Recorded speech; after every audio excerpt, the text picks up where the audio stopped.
Hello, everyone. Welcome to our Facebook Live today. Thank you for tuning in from all over the world. My name is Esther. I'll be your host tonight, today, this morning, this afternoon, this evening, depending on where you're located around the world. If you haven't written in yet, let us know where you're joining us from today. I see we have Sheila from Quebec and Mark from Wales. We have, Cindy from Wisconsin. So thank you all for joining us today. We're so glad to see you. And we're really looking forward to today's session. So today we'll be talking about historical records on MyHeritage, new collections that we've recently added or updated. We have a great session lined up for you today. So thank you everyone for joining us. I see Sheila from South Carolina, Christine from New Zealand. So really all over. Thank you everyone for tuning in today. We have with us our Director of Content, Mike Mansfield, and he'll be giving us a presentation on newly added historical records to MyHeritage. Before we get to today's session, I just wanted to let you know about a few things that we have going on at MyHeritage, starting with our Christmas DNA sale. So our Christmas sale just began today. Great prices on MyHeritage DNA kits. We'll be putting a link in the comments section for you to take advantage of that fantastic sale. So please do take a look at that. In addition, we recently reached our 1 millionth annual subscriber here at MyHeritage. It was a huge achievement, really exciting celebration, and we wrote all about it on our blog, blog.myheritage.com, and we'll put a link in the comments section so you can check it out. We made a really lovely video where we surprised our 1 millionth subscriber in Belgium at her home. It was a really fun celebration with balloons and a marching band. So we hope that you can check out that video. We'll put a link to that as well so you can see what fun we had surprising our millionth subscriber recently. And of course, it's thanks to all of you, all of our subscribers and users out there that we have reached such an exciting milestone here at MyHeritage. So thank you to all of you. Today, in today's session, we'll be holding a draw where we'll be giving away one MyHeritage Complete Plan to a lucky winner at the end of today's session. So since we're discussing historical records today, we want to hear from you what you've discovered in historical records at MyHeritage. Was it, a census record where you discovered a member of the family that you didn't know about before, or a detail that you found in a newspaper collection on MyHeritage? Any record in any collection, let us know what you've discovered, what interesting facts about your family or information we'd love to hear. So let us know in the comments, and we'll be choosing one lucky winner to give a MyHeritage Complete subscription to. The Complete subscription is the best plan we have to offer at MyHeritage. It will give you unlimited access to over 16 billion historical records, and all the records that Mike will be discussing today, of course. In addition, it'll give you unlimited family tree size, unlimited access to all the MyHeritage photo tools. I see some members already started to discuss the photo tools here in the comments, so that as well. So an amazing gift, and if you already have one, you can gift it to a friend or family member. So looking forward to giving that away to one lucky member. I see that somebody's writing that they had a problem, that the stream froze. So let us know if you see us okay, and if the streaming is okay here. We'd love to hear. I see some comments still coming in, so I'm guessing that the stream is still working. And but we rely on you to let us know if we have technical difficulties. There's a bit of a delay, and sometimes we only see it a little bit later. But we love it when you let us know. So thank you so much for all the comments in the comments section. In addition, feel free to leave a question, a comment throughout. We'd love to hear from you. And of course, we'll be taking questions at the end. So if you have any questions, here, I see Joan wrote that the stream is fine. Thanks for letting us know, Joan. Thanks for joining us. And we hope to hear from you throughout. So leave your questions, comments, and let us know, what you think of the session, or if you have, anything to add as we go along. So now let me bring Mike on the screen to say hello to all of you. Let's see. Let's get him up here. One moment. Here we go. Hello, Mike. Hey, Esther. How are you? I'm doing great. How are you? Awesome. Should we get started? Yeah, let's do it. I'll bring your slides up. One moment. Awesome. Okay, here we go. Front and center. Great. Thank you, everybody, for joining. I'm happy to be with you and spend a little bit of time with you wherever you are. It's a cold but sunny day here in the western part of the United States. Just a brief, let's see, is it going to advance? There we go. I won't go over all my introduction. Basically, you can see that I'm trying to work for all of the genealogy companies. This is actually my 9th year with MyHeritage, so it's a really fun place to be, and I enjoy it very much. When I do speak to people at conferences or shows, I often like to ask them where their family came from. I can't do that with you now, but mine came from Denmark, Norway, Sweden, England, Wales, colonial America, meaning I'm not sure how they came to the Americas, and then a group also from Germany, or what was Prussia at the time. Previously, I've served on the Federation of Genealogical Societies board, and I'm currently on the National Genealogical Societies Development Committee. The outline for today, when I spoke to the team at headquarters, what we had spoken about is me focusing really on just 2 collections that we've spent a lot of time working on. The first one is the Sweden Household Examination books. So we'll go into some background about this collection and just a few seconds on some Sweden geography issues that you need to be aware of when you're using these records. We'll compare and contrast these incredible records they have in Sweden with census records that we're probably very familiar with from other countries. And then we'll do a quick case study following an individual from birth to death through these incredible records. Next, I'll focus on a recent update we did to an important collection of German civil vital records, specifically death records from the very populous state of North Rhine-Westphalia. I think today about 20% of all Germans live in this one state. This is in the northwest part of the country, bordering, I think it borders both Belgium and the Netherlands, as well as probably France. We'll talk just for a second about some of the background about German civil records, and we'll find a Dakota record, and we'll hopefully show you how you can understand what are written in these German death civil vital records. All right, with that, let's jump in. So when I started just over 8 years ago, one of my first collections that I worked on was the Sweden Household Examination books, and we've updated it now several times, and we just released a new update a few weeks ago. So the first section we did was 1880 to 1930, and this was in partnership with a wonderful company in Sweden named Archive Digital. They do the imaging, and we do the indexing, and then we exchange those resources. So you'll also be able to find this index on Archive Digital.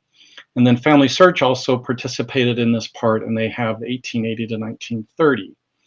After that first release, though, we continued to press forward MyHeritage and Archive Digital, and we went more recent in time, up to 1947, and then we started to go backwards every 2 decades. 1860, 1840, 1820, and then the most recent update that we released a few weeks ago was adding the years of 1800 to 1819. So in all, it's a 147-year time span in this one collection, comprising just under 160 million records. And I'll explain in a second how we get such a massive count for a country the size of Sweden. I think Sweden today has less than about 9 million inhabitants.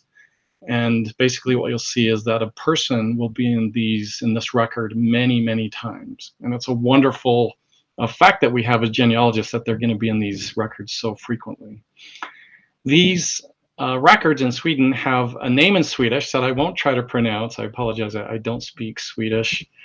But they also have different translations that you'll sometimes run across in various genealogical books or online articles. We've chosen to call these the Sweden Household Examination Books, but they can also be sometimes called examination records. And they're a type of a clerical survey. These were really collected by the Lutheran ministers. The Lutheran Evangelical Church in Sweden was, and until recently, was the state-sponsored church. So the Lutheran ministers were in many ways acting as agents of the crown and going about their business of collecting these records of everyone in their parishes. These are also a type of a church census or a congregation book. And then in 1894, a specific law was passed in Sweden where these were given a slightly different name that you see here. So don't get confused if you see these different terms for this same record set. They're all basically the same thing. They do evolve a little bit over time, but they all contain pretty much the same genealogical information that we're looking for. All right, so these are like a census in that they contain names of all family members in groups, and we get information about their residence, their relationships to each other, their ages, and sometimes occupation information. However, these Swedish examination books go even further than a census in that we get full vital events, birth dates, meaning the full date, the month, the day of month, and the year, for most births, most marriages, and most deaths. And unlike a census, these were not collected every, say, 5 or 10 years. These were collected at least yearly and sometimes twice a year as the Lutheran ministers did their work. We owe them a tremendous debt of gratitude as genealogists. If all countries had these types of records, our work as genealogists would be radically different throughout the other countries other than Sweden. So if I were to show you the cover of one of these books, you would see at the top, that's the parish name, and then below it we have a year range that this book covers. So this book spans about 4 years, 1891 to 1895. And that's a typical type of time range, but you can certainly find books that cover several decades. I think I've seen a book that covers about 34 years in total. So it just depends on how many people were in the parish. If it was a small sort of rural area, then the minister might not have needed to get a new book after, he only needed to get a new book after, say, several decades. And then down at the bottom, there's this archival ID number. These aren't meaningful to us really, other than they're helpful in helping us disambiguate books one from another in addition to the year range. And you'll see how this works in a second. So here's an example of the wonderful full color photography we have with our partner Archive Digital of an open left and right hand page of one of these books. And these books are printed so that the record on the left hand page flows across onto the right hand page in kind of one big continuous row. Let me zoom in a little bit more on a different example, and I'll translate for you what these headers are, and we'll talk a little bit more. So in the leftmost column, we get the person's name, their position, occupation, and trade. And then we also get the birth year, or excuse me, birth information with the year, day of month, and month. It's very common in these records. You'll see sort of a fractional looking type of notation for the month and day of month, where the day of month is written on top and the month is written below. Like I think this first example, it says 25/4, and that's the 25th of April. Same thing with marriage dates and an indication often of if they're a widower or a widow. And also information about where they moved in from. And these are so helpful in helping us track families coming from different parishes or even different places within the same parish. In this example over in the lower right-hand corner, you see a notation that says basically page 59. And so this family moved here from a different place in the parish, but the minister wrote oh, they were over on page 59 before they came here. I mean, how cool is that, right? And then information on the right-hand column, you see two people in this case have a death date that's noted. If we were to go to the right-hand side of the page, we get information about their knowledge of the catechism, and this did evolve and change over time. At some points, they were also including information about if they had been vaccinated for chickenpox. And then at the very rightmost columns, what we're often interested in is looking at where they moved to. So just like on the left side, we get information about where they moved from. They'll tell us that people are moving to different pages within the same book, different farms or locations in the same parish, or to entirely different locations and parishes. And I'll show you how that works in a case study in just a second. So let's do this case study of this gentleman named Anders Gustav Andersen, and he was born on, it's an easy birthday to remember, on Valentine's Day, 1833, in this place called Algerus, if I'm saying it right, in Skaraborgs, Västergötland. I'm going to take just a second and explain some of these jurisdictional hierarchies, because they're a little tricky here in Sweden, and it's very helpful to understand kind of what's going on with these locations. And then he died as a very old man here in Hova, also in the same county.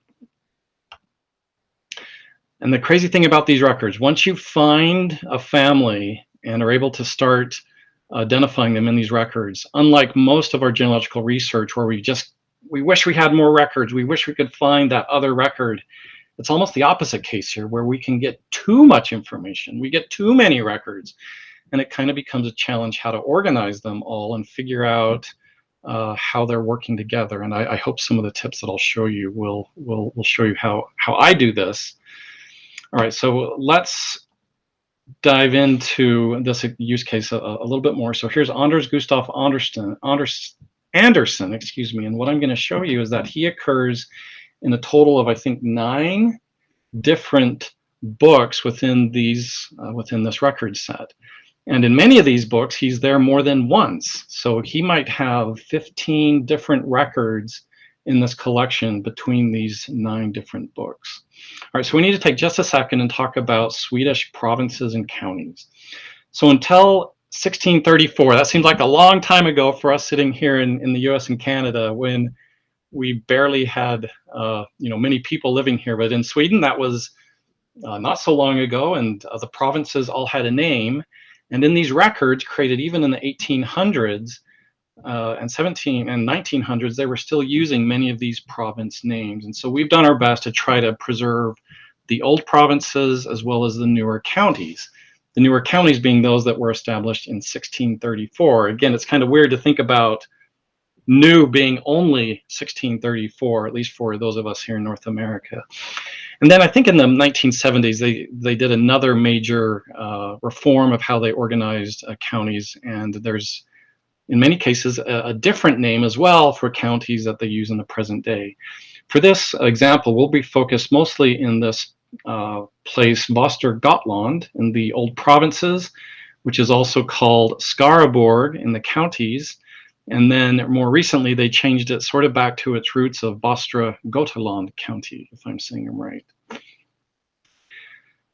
Wow, I've got a bit of an image corruption there, I apologize. But this location is here in southern Sweden, kind of squished in between the largest lake in Sweden, Lake Vänern, again, I know I'm not saying it right, and Lake Vättern, the second largest lake. And what I'm going to do in the next slide is I'll zoom in on this one little section where we'll be looking at some of these locations. So if I were to go back to that list of books that we found for this gentleman, we would see that he has records in these 4 different parishes, and they're all in a fairly close distance one from another. And oh, I apologize, I'm having image corruption. I don't know how that happens. Wow. All right, so I'll do my best to press forward. So basically what I'm showing here, I'm trying to show at the top his very first record, and then his second record, and how the other records, the third and fourth record are from a second book, and the bottom record is from a third book. And so I could go to that very first book, and we can find his birth date of February 14th, 1833. I'm actually going to jump into this with some search results here in MyHeritage. with Anders as an adult and having a family. And many of these records here show us here with him living in this Algarus location. And later on, we see that he now has several wives and children, and it's fascinating to see what happened to him. And what I'll show you is in these records, if we were to plot sort of a map of where this gentleman and his family moved from, we can see that he went from Algarus to Uverad and Lakesburg as sort of a young man. Then he moved back to Algarus for really most of his adult life, but then he lived and died in Hova. So with that, let's go to the website, and I'm going to pull in a browser window. Here we go. Great.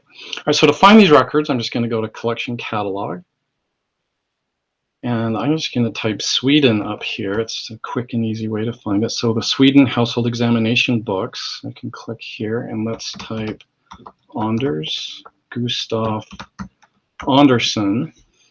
And I'm going to go to advanced search, because in advanced search I want to get the exact birthday. I know he was born on the 14th of February in 1833, and let's put in this place how is it spelled? Algarus, something like this.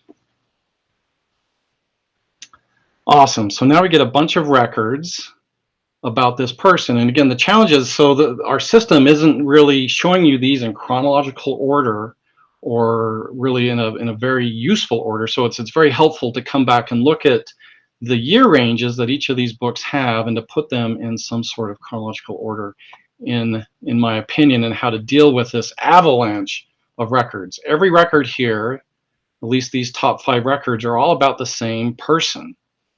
And so let's go into this record here. I want to look at this book from 1870 to 1882. We'll click View Record.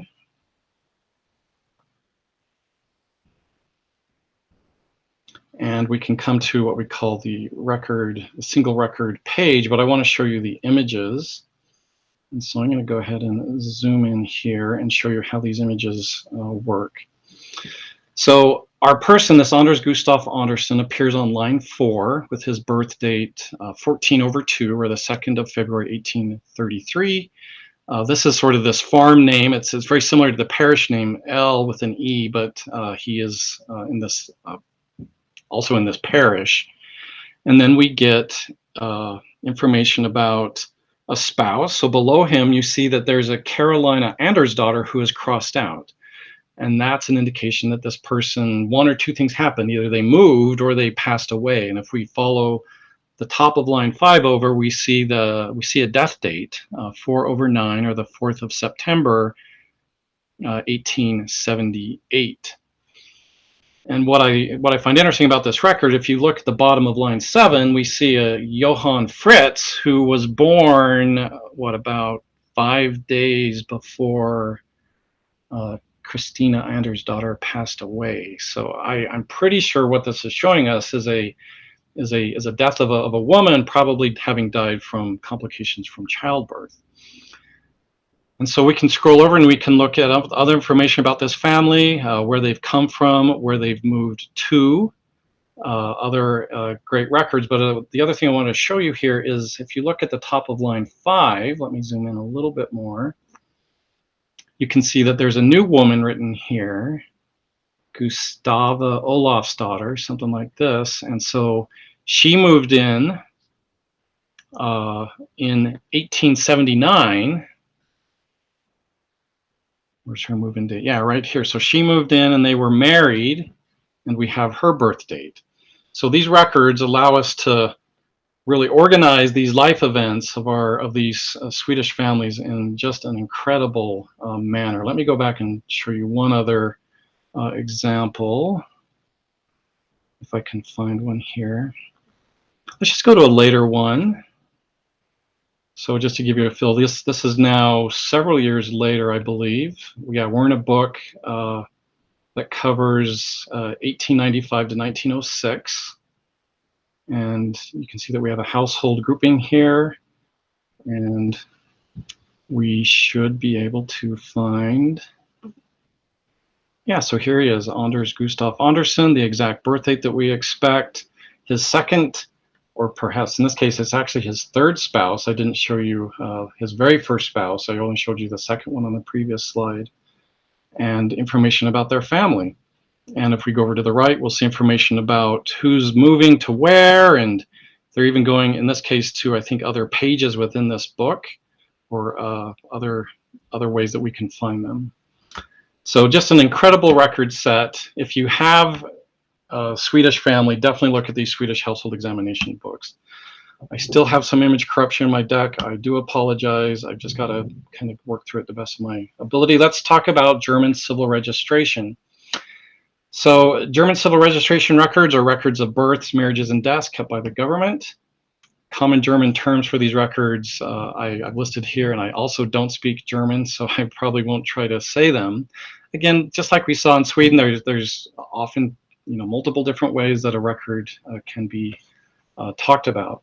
And civil registration started in all of Germany in 1876. Some areas did start sooner, especially like in Alsace-Lorraine, which has a heavy French influence. They started much sooner, following their tradition of French vital records having started in 1792 even, and Prussia, for example, started in 1874. And these amazing civil records cover 98% of the population.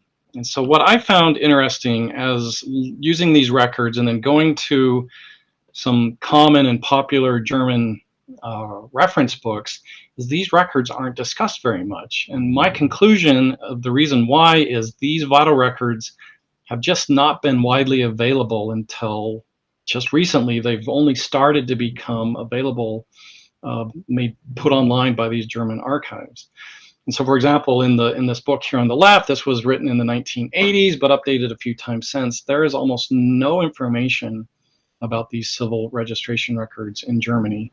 In the book on the right, it's almost a 700-page book. There's more information in here about civil vital records in Brazil than there are in Germany. It's crazy. So if you haven't seen these records yet, you're in for a real treat because they are really cool. So earlier this year, we released the first portion of the collection, which is the district of Münster. And we're doing this project in cooperation with the State Archives of North Rhine-Westphalia. And so Münster is one of 5 districts within this state. So part 1 is Münster. Part 2 that we released just a few weeks ago is Arnsberg. And so we've kind of got this middle section now covered. And we're working on Detmold. And that's the easternmost section. And you'll see that we'll probably release that in January, maybe early February. And then currently we're working on the next 2 districts, which are Dusseldorf and Cologne. Certainly the most populated part of North Rhine-Westphalia is there on the western edge. We hope to have those done next year. We're working with the archive. We only have images for a little over a third right now of what I'm calling part 4 and 5, which are Dusseldorf and Cologne. All right, so here's an example of one of these German death vital records or civil vital records. This is of a woman who died in 1888, and her name was Agnes Fries, born Schleifenbaum, something like this. All right, so let's just quickly show you how we can find that record on our site. So I'm going to come back here to the main research area. I'm going to go to collection catalog. I'm just going to find this just by typing a few keywords into this box, like North, if I could type properly, North Rhine. And here's the collection. All right, so I'm just going to put in her given name, which is Agnes, F-R-I-E-S.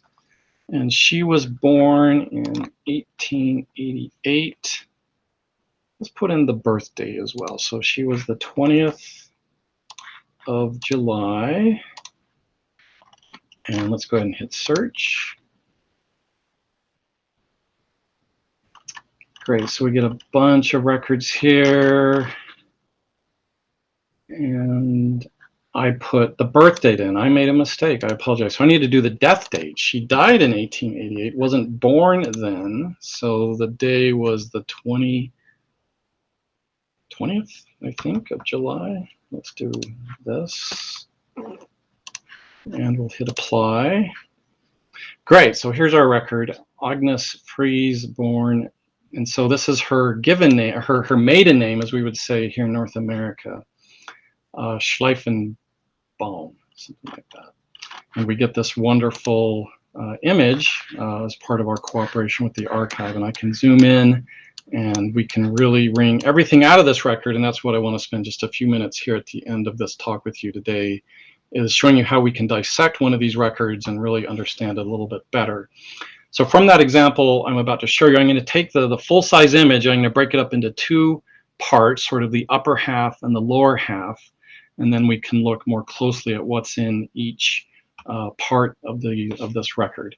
So at the top we have an entry number, we have the district office, and the date. Now this is the date that someone came into this registration office to report this death. This is not the death date. Now it might be the death date if they reported the death on the date of the death, but the death date is actually way at the bottom of the document that you'll see on the next page. And another interesting thing about these records is higher up, we get the name of the reporting person before we even see the name of the deceased person. So there in the middle, in that big blue bars, we get the name of the deceased person, Agnes Fries, and then this German word geborene, I think is how you might say it, meaning that she was born, her maiden name is the Schleifenbaum. We get the age of the deceased. She was 66 years old. Her religion. This can be very helpful if we're able to identify perhaps some some church records in Germany. We now know her denomination that we can perhaps have some other success with. The residence of the deceased and the birthplace of the deceased. And then here in birthplace, this is a pretty robust record where we get information about the husband, or the name of the husband, and the very bottom, the name of the father and the mother. So this death record actually gives us 4 individuals. We get the name of the decedent, the husband and the father, well, and the name of a reporting person who's probably also some type of relative. And then on the next page, we get some more information, and then the name of the reporting person, kind of saying, yeah, this is all correct. And then at the bottom, finally, we get the death place and the death date. So these German civil vital records are a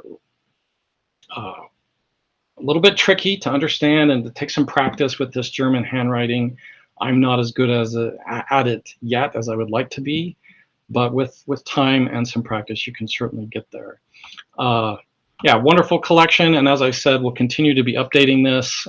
We have a very nice relationship with this archive, and we hope to go even further with them and do other types of civil vital records with them, such as marriages and births.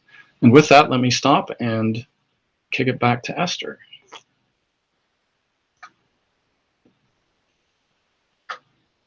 Are you there, Esther? Yeah, it always just takes a minute to move the slides back out, but I am here. Yeah, thank you, Mike. That was great. I know that our viewers are surely very excited about all these historical records that we continuously add to MyHeritage. So I'll kind of like kick it off with a comment before we get into the comments here from the audience. What are our content goals for 2022? What can we expect to see, next year? Numbers, different collections, different countries. Where do we see it going?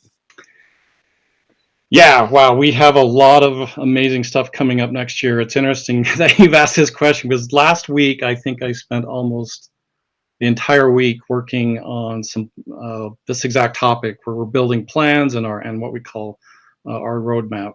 And there's a huge amount of material there. One of the first things that might come to mind for our audience here in the United States, or people that have family here, is the release of the 1950 U.S. federal census. It's estimated to be about 154 million records. The images will be available to us from the National Archives in the first week of April, and we hope to start releasing indexes of this thing within a few weeks of it being released. It will probably be the fastest federal census ever indexed yet. Wow. I'm showing my age a little bit. This will be my third federal census release, going back to 1930. So, Wow. uh, yeah. So this, Very so exciting. That's a yeah, very exciting collection. yeah. So that'll be cool. Uh, Other stuff. So as I mentioned, we have more content coming up from Germany, from both North Rhine-Westphalia and another large German state. Uh, I don't know that I can specifically say it yet. A lot of content in France. If you've been watching the wonderful blog that Esther and her team produce, we've been very active in France these last couple months with records from our partnership and acquisition of Filet, and they're continuing to produce new content. They're going to go back and add additional secondary names to many of their French civil vital records as well. Some more French content for sure. Uh, a very cool and large announcement for England that I can't disclose yet, but it's going to be an incredible project there in England. Definitely watch the blog for that. I hope that Esther will be able to release a blog post here in the next month or two about an amazing announcement there. We have a tremendous list of content from really all over the world: United States, Canada, Belgium, the Netherlands, Norway. We're going to be releasing for the first time with our partners. We're actually doing a partnership with Ancestry and Family Search and the National Archives of Norway to release the census images for the 1910 Norway census, as well as we've recently produced a collection of Norway immigration records. So these are people leaving Norway for various parts of the world, and that will be published probably by mid-February. We're working on more content in Sweden, Finland, some more in Denmark. I mean, I can just kind of go through every country, and we have more in Greece, more in Italy, more in Spain and Portugal. Incredible. So like in all countries, we try to go for what we consider to be the top tier records first when we can, and so those are vital records, census records. You know, those are the gems that we're looking for as genealogists, and that's certainly what we focus on. But beyond that, we also are working on a number of newspaper collections, not only here in the U.S. and Canada, but quite a few from Europe as well. Incredible. So lots to look forward to for everyone in the audience, no matter where you're from. Yeah, our struggle next year will be to try to get to it all. So yeah, we I have see. more already queued up and coming than we probably have capacity to deal with. So it's a good problem for us to have. And as Mike said, when these collections go live, we post on the blog, so make sure to stay tuned to hear about all the new collections. I see Cindy wrote, you talked about so many places that I'm searching. I'm so happy. So for all of you out there, if you have your family tree on MyHeritage, basically, Mike, do you want to tell everyone kind of how they'll automatically get matched to these new collections, how that'll work? Yeah, so one of the huge advantages of having a tree on MyHeritage is, addition to all the tree tools which are really nice, and the DNA integration, but the integration with our historical records is you'll start to get record matches, which is a record. It's a match between someone in your tree and one of our historical records, such as a census record or a Swedish household examination record or a newspaper article. So yeah, you can sit home and we'll start to do a lot of searching for you. I would always say that definitely come and do your own searching, because you can go beyond what we'll present. We like to be very, very confident that our matches are accurate for you, which means that if a match isn't perfect, we might not display it to you, but that doesn't mean that it's not your family. So there's And will the record matches be available right after these collections are added to MyHeritage? yeah, there's usually a few weeks of delay as we ingest the records and compute all the matches. It's a very large data computational problem, and the team's always working on making it faster and better, but there usually is a little delay. So if you're really anxious, you can go straight to the new collections and just do your searches immediately. Yeah, exactly. If you see a collection that Esther's talked about on the blog and you want to go look, yeah, go that day, and you'll find stuff probably before you'll see a record match. Which I'm sure everyone will be doing with the 1950 census. Right? Yeah, find your parents, grandparents, cousins. Lloyd here says my family struggle will be getting me away from the computer to see the new records, using them to write the family history. So much to absorb, and it's so true. Each collection that's added. That's the amazing thing I think about. As you said, having your family tree on MyHeritage is that you just, it's not you do the search once and that's it. You can keep finding new things and from all over the world, from family members and parts of your family that are worldwide. Yeah, absolutely. So let's see. We also received some really nice comments here. We'll just read a couple of them before we give away our complete plan to one lucky winner today. Before I read some of the comments we received, I just want to remind everyone, because I saw a few questions there about people who missed part of it or want to go back and review it. So you can rewatch today's session as well as all of our previous sessions on the MyHeritage Facebook page under the videos section. There you'll find this Facebook Live, all of our past Facebook Lives. You'll also see that Mike gave a recent Facebook Live on all of our French collections specifically. So make sure to check that one out if you have French roots, French family, really, really interesting collections and so much. We just keep on adding so many new French collections. It's incredible. So I know that all of our users with French heritage are just so thrilled lately. And I'm jealous. I wish I had families from France, because the records there are awesome. Indeed. So it's like you said, like if only we had such amazing records as the Sweden household examination books. If all of us came from Sweden and could follow all of our family throughout the years, it's just incredible. Yeah.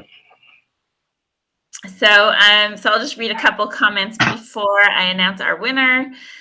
A few nice, some nice feedback we received. Let's see.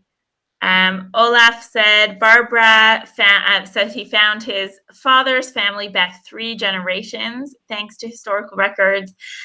He said this talk was very helpful and informative. Thank you. Christine said she discovered that she has Jewish ancestry that she never knew. That's very interesting. Debbie said that a newspaper clipping of her 3rd great-grandfather talked about how he gave shoes to Civil War soldiers. That is cool. That's yeah, awesome. Very interesting. These newspaper, sometimes, like I know you said, about some newspapers being added in the future, and they just add so much color to the tree, just like talking about, if you're lucky enough to find a newspaper clipping about an ancestor, it's just incredible. Allison said, Diana, Princess of Wales, was my 11th cousin once removed. Our future king is one of my cousins. So I know that we all are looking for that royal blood, Allison.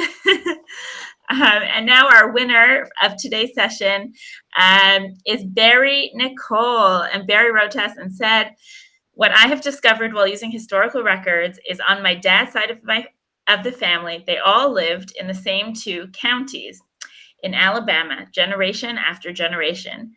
I've traced back to 1820, and some are still living in Lee County today. I think that is pretty awesome.